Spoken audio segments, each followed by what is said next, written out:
Puji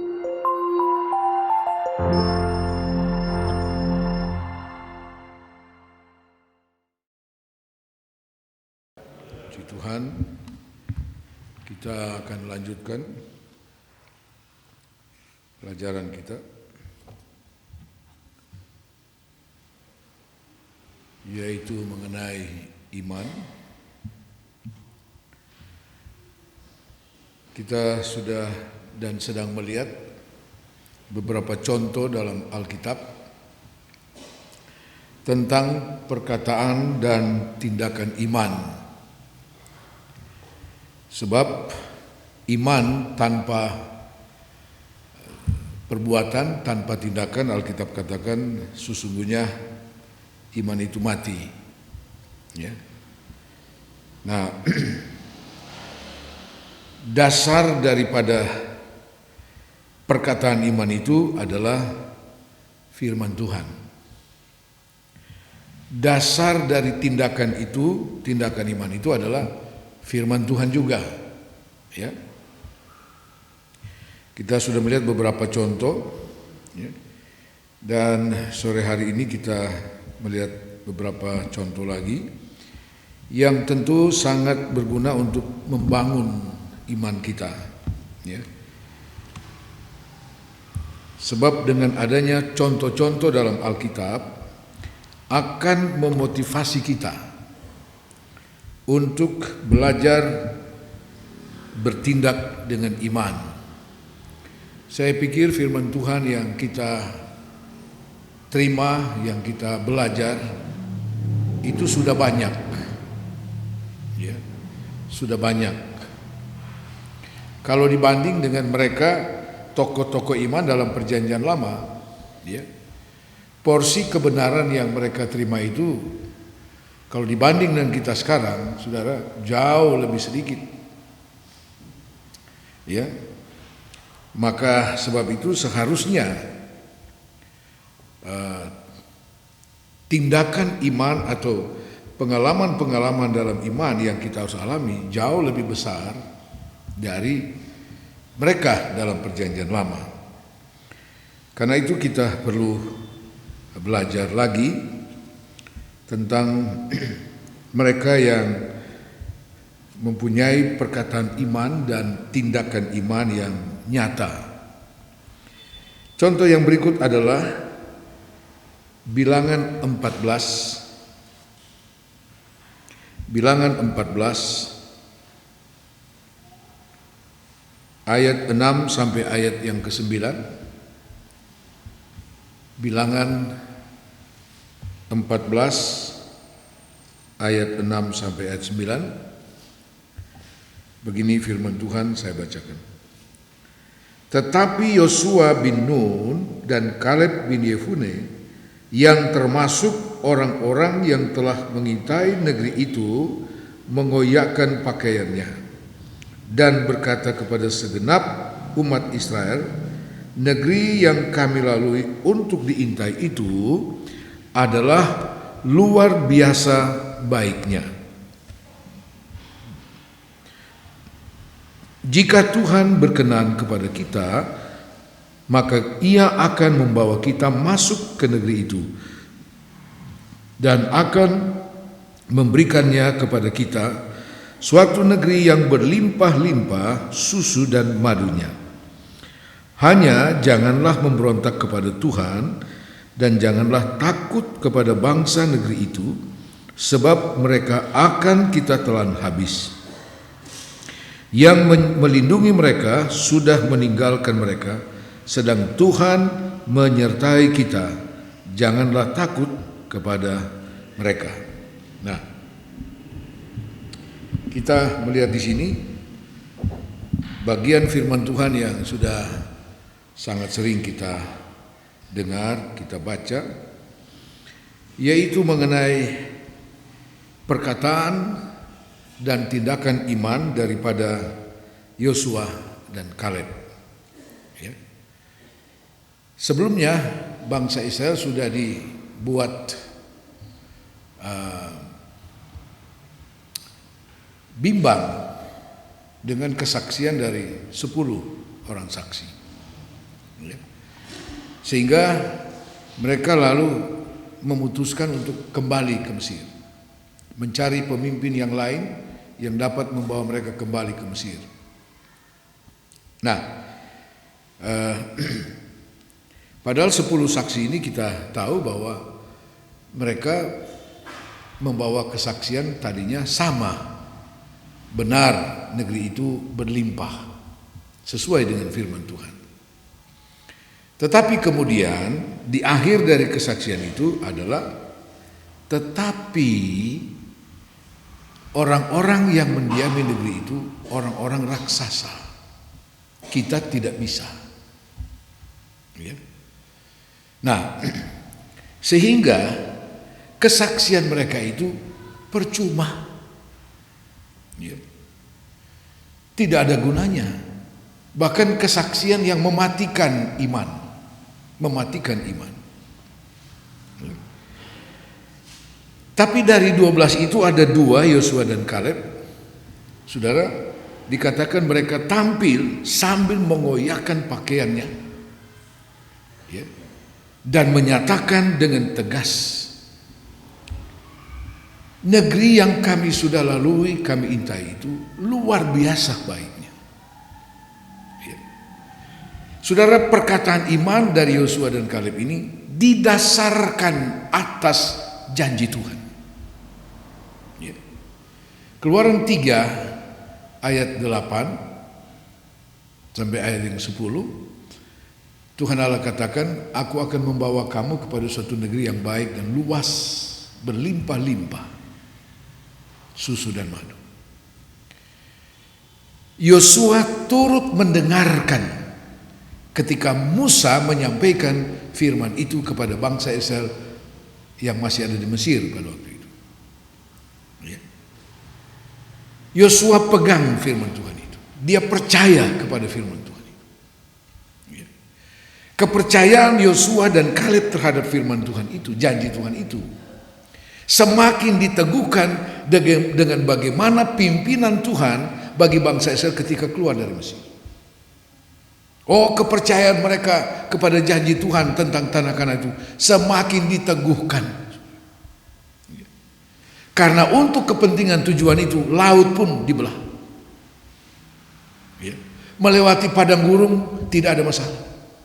Tuhan sanggup pelihara. Bukankah itu cukup untuk meneguhkan kepercayaan mereka terhadap janji Tuhan? Saya percaya kita punya pengalaman-pengalaman rohani sejak kita menjadi anak Tuhan. Ya.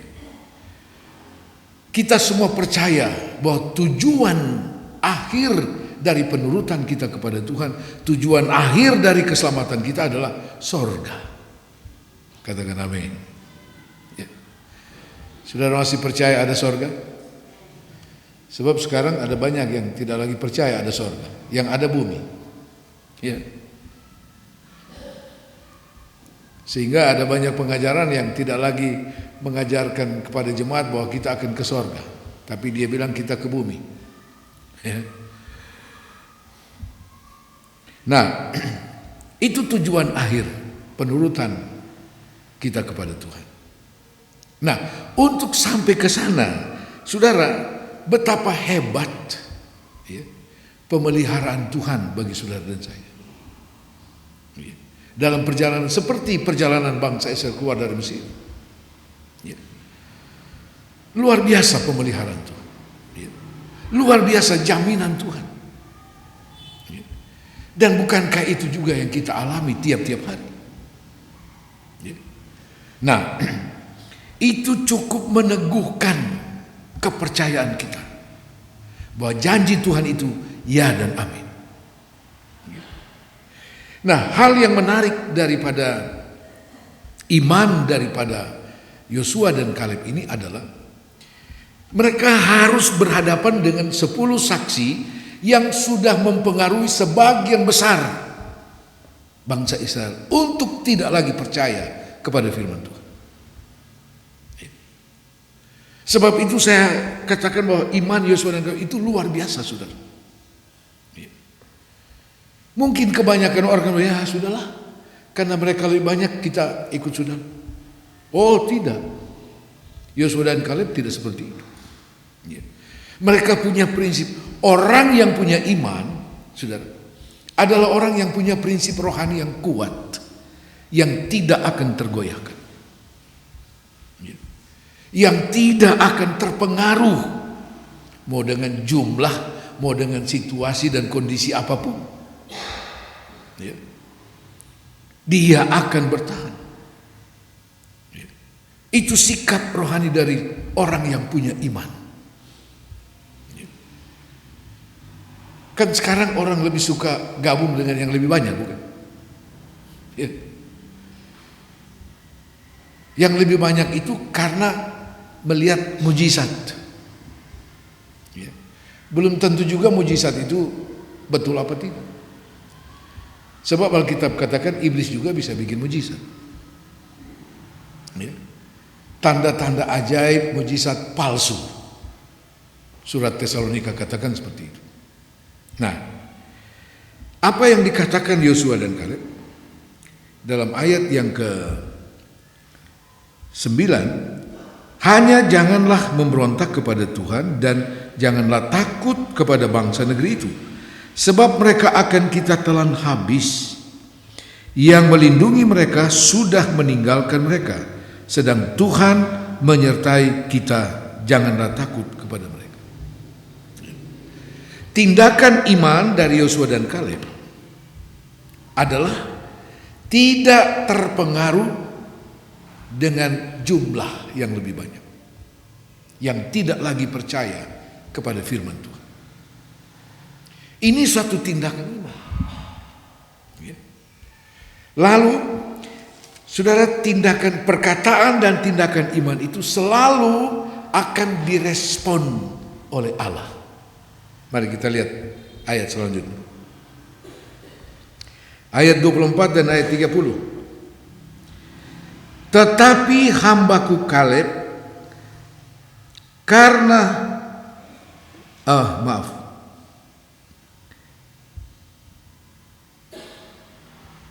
ayat 24 dulu. Tetapi hambaku Kaleb karena lain jiwa yang ada padanya dan ia mengikuti aku dengan sepenuhnya, akan kubawa masuk ke negeri yang telah dimasukinya itu, dan keturunannya akan memilikinya. Ayat 30. Bahwasanya kamu ini tidak akan masuk ke negeri yang dengan mengangkat sumpah telah kujanjikan akan kuberikan kamu diami, kecuali Kaleb bin Yefune dan Yosua bin Nun.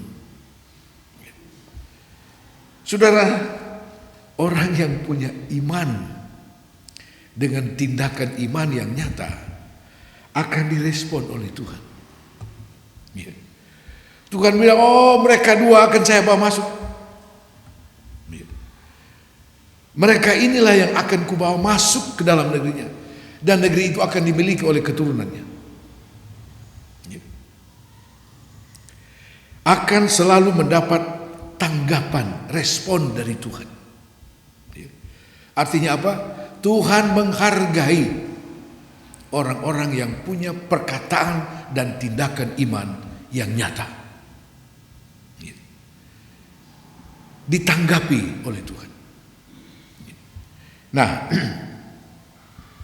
itu pengalaman perkataan dan tindakan iman daripada Yosua dan Kaleb. Dan kalau kita baca dalam kitab Yosua, apa yang diucapkan oleh Yosua dan Kaleb dalam Bilangan pasal 14 ini, itu kemudian menjadi kenyataan. Ya, menjadi kenyataan. Tuhan kemudian mempercayakan sisa perjalanan untuk masuk ke tanah Kanaan, dipercayakan kepada Yosua. Ya, dipercayakan kepada Yosua. Saudara, Tuhan mempercayakan kepada mereka untuk membawa gereja kepada kesempurnaan itu, yaitu kepada mereka yang punya perkataan dan tindakan iman yang nyata atas dasar kebenaran firman Tuhan. Atas dasar kebenaran firman Tuhan. Puji Tuhan. Yang berikut, contoh yang berikut, Kita lihat dalam kitab Daniel pasal 3. Daniel pasal 3. Kita baca ayat 16 sampai 19. Lalu Sadrak, Mesak dan Abednego menjawab Raja Nebukadnezar, "Tidak ada gunanya kami memberi jawab kepada tuanku dalam hal ini. Jika Allah kami yang kami puja sanggup melepaskan kami, maka Ia akan melepaskan kami dari perapian yang menyala-nyala itu dan dari dalam tangan-Mu ya Raja. Tetapi seandainya tidak, hendaklah tuanku mengetahui ya Raja, bahwa kami tidak akan memuja dewa tuanku dan tidak akan menyembah patung emas yang tuanku dirikan itu." Cerita yang sudah terlalu akrab dengan kita. Ya. Saudara, perkataan iman dari ketiga pahlawan iman orang Ibrani, ya, Hanania, Misael dan Azaria, yang namanya dirubah menjadi Sadrak, Mesak dan Abednego, ketika menghadapi suatu situasi yang secara manusia sulit untuk menentukan pilihan, saudara, ya, terlalu sulit. Tapi orang yang punya iman, situasi apapun, sikap rohaninya itu selalu jelas dan tegas, tidak abu-abu. Tidak abu-abu, hitam, putih. Ya. Kita semua tahu ceritanya ketika Hanania, Misael dan Azaria tidak mau tunduk untuk menyembah patung Nebukadnezar. Ya. Ini sikap rohani yang jelas. Ya. Sikap rohani ini berangkat dari pemahaman yang benar akan firman Tuhan. Saya yakin tidak ada orang punya sikap rohani yang jelas dan tegas tanpa memahami firman Tuhan dengan benar. Tidak mungkin. Jadi betapa penting dan mutlaknya kita punya pemahaman yang benar akan firman Tuhan. Akan menghasilkan sikap rohani yang kuat, saudara. Dalam situasi yang sangat mengancam, bukan cuma mengancam status mereka sebagai pembesar-pembesar di Babel, mengancam nyawa, mengancam nyawa. Tapi sikap rohani mereka itu jelas, tegas. Mereka tidak tunduk karena didasarkan atas pemahaman tentang apa? Jangan ada padamu ilah yang lain. Jangan sujud menyembah kepadanya. Itu jelas. Hukum yang pertama, kedua dan ketiga adalah mengenai aturan hubungan kita dengan Tuhan. Jangan ada padamu ilah yang lain. Jangan engkau membuat patung ukiran dan sujud menyembah kepadanya, dan seterusnya.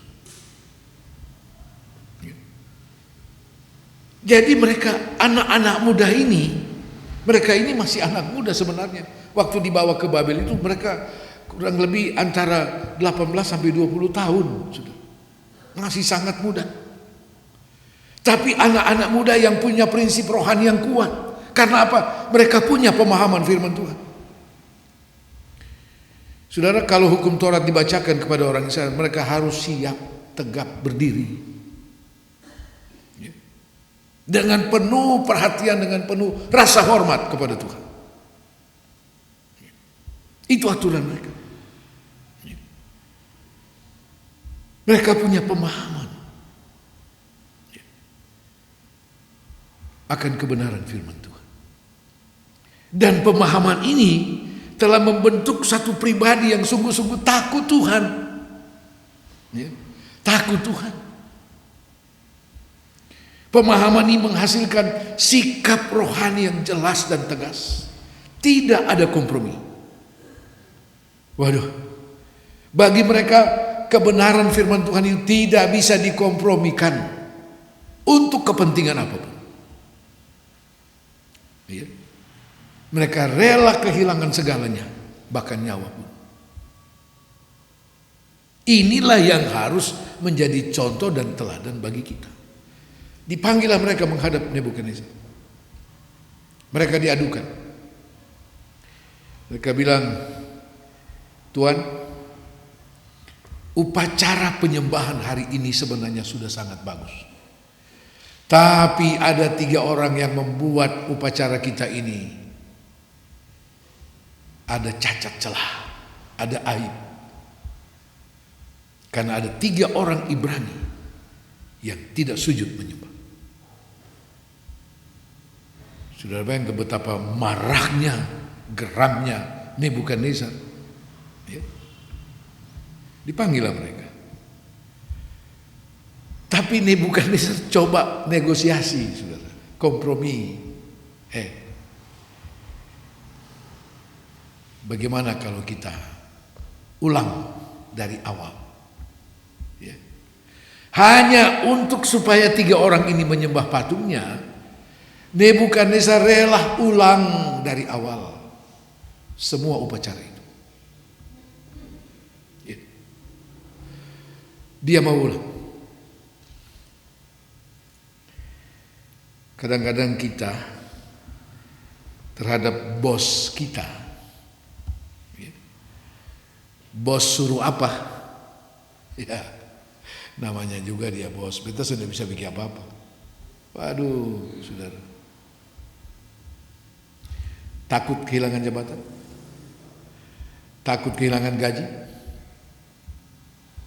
Penghasilan? Tuhan bisa ganti lebih dari itu ketika engkau punya prinsip rohani yang kuat. Dan ingat, penyimpangan sekecil apapun, saudara, tidak boleh dikompromikan. Tidak boleh ada kompromi untuk penyimpangan sekecil apapun. Ya. Walaupun itu merugikan. Merugikan. Bahkan mungkin saudara terancam bisa dipecat, silahkan. Ya. Yang punya hidup ini Tuhan, bukan bos kita. Beberapa waktu yang lalu saya sering mengatakan bahwa kalau saudara dalam jabatan sebagai pimpinan, apakah di pemerintahan atau di swasta, jangan pernah berkata kepada bawahanmu, hidupmu di tangan saya. Saudara menghina Tuhan. Itu menghina Tuhan. Sebab hidup semua manusia ada di tangan Tuhan. Atau sebaliknya, saudara ada menjadi bawahan. Jangan pernah berkata, wih, betapu hidup ini tergantung bos. Ya, saudara melecehkan Tuhan itu. Ya, tidak boleh. Bekerjalah sesuai dengan aturan. Ya, bekerja sesuai dengan aturan. Yesus didatangi oleh orang-orang Farisi dan bertanya kepadanya. Dan Yesus mulai jelaskan, baik itu pemungut cukai, prajurit, tentara, dan sebagainya. Dia bilang, yang pegawai, dia bilang, dan prajurit, dia bilang, sesuaikanlah hidupmu dengan penghasilanmu, dengan gajimu. Jangan ambil lebih dari itu. Pemungut cukai, jangan pergi tagih lebih dari apa yang harus orang itu bayar.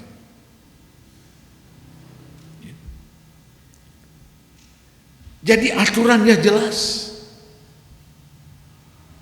Saudara, ketiga orang Ibrani terancam, bukan cuma kehilangan jabatan. Waktu itu mereka dikatakan bupati-bupati di wilayah Babel. Terancam kehilangan nyawa.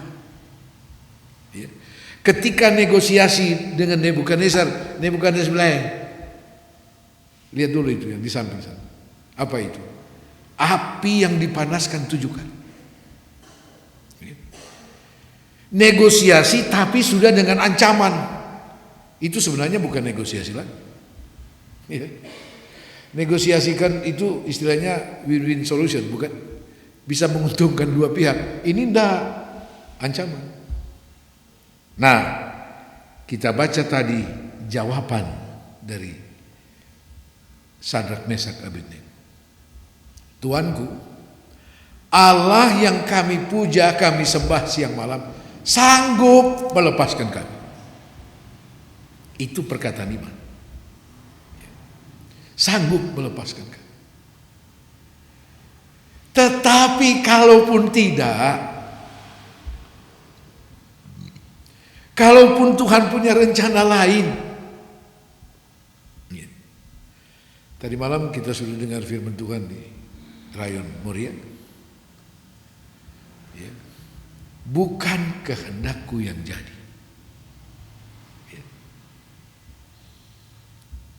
Kalaupun Tuhan tidak lepaskan. Artinya orang yang punya perkataan dan tindakan iman itu sangat memahami dan mengakui otoritas Tuhan. Sangat mengakui, memahami otoritas Allah atas kehidupan ini. Bagi mereka yang bisa mengakhiri hidup ini hanya Tuhan, bukan dapur api itu. Bukan. Itulah perkataan iman.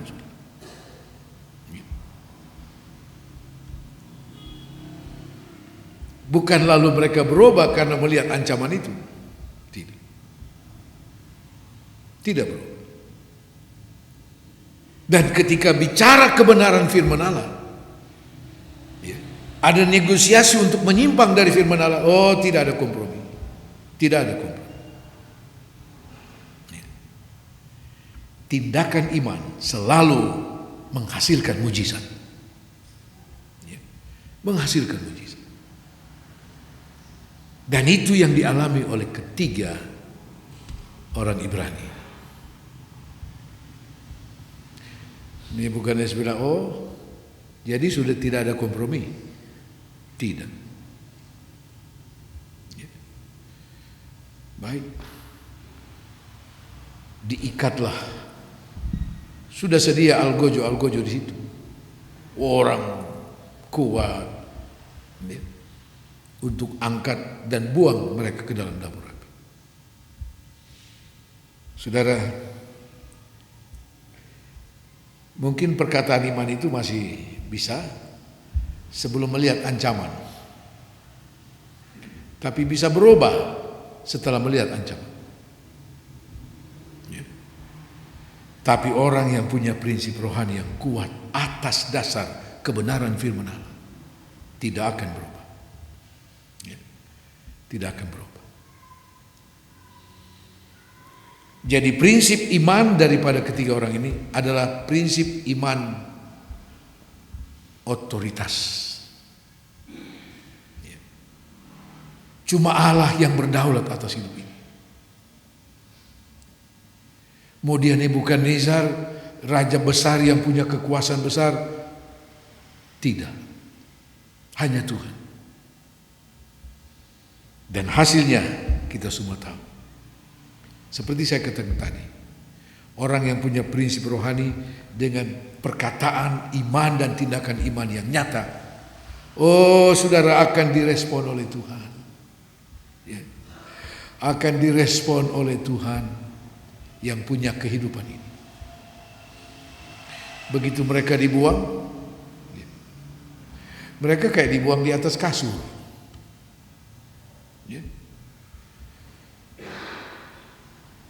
Nebukadnezar sendiri harus melihat dengan mata kepalanya sendiri. Ketiga orang itu bukan lagi terikat, bebas. Ikatannya sudah terlepas. Dia jalan di dalam dapur api itu seperti tidak ada apa-apanya. Bahkan ya, sudah jadi 4 orang. Dan Nebukadnezar bilang, yang keempat itu seperti dewa, seperti anak dewa. Ya.